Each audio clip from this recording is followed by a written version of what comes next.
Progress is being made on a huge street project in Vincennes. News 10 Bureau Chief Gary Bryan sat down with the Vincennes city engineer. He explains how things have been coming along. Main Street here in Vincennes has been closed for a few months, and changes are already evident. Main Street has been closed since the beginning of summer. As work continues, the scope of the project is beginning to take shape. We've got some of the roadway milled off.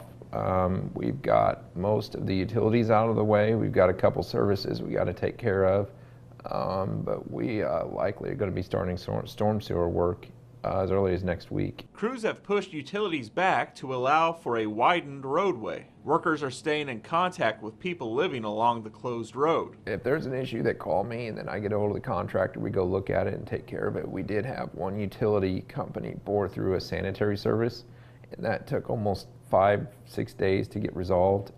It was highly inconvenient for the resident. City engineer John Sprague says fixing the issue was difficult as it was hard to find.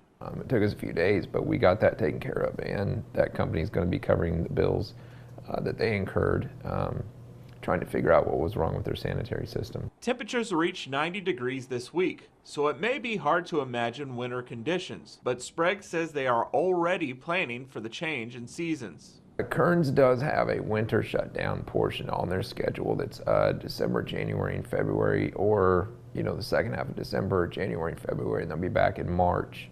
Sprague says how much the project will slow down this winter all depends on how cold it gets. I'm not saying that there won't be anything that they're working on, but the chances are they'll shut down and send their guys home for a month or two, or on to other jobs that are more winter friendly. This portion of the project is still slated to wrap up in September of 2019. In Vincennes, Gary Bryan, News 10.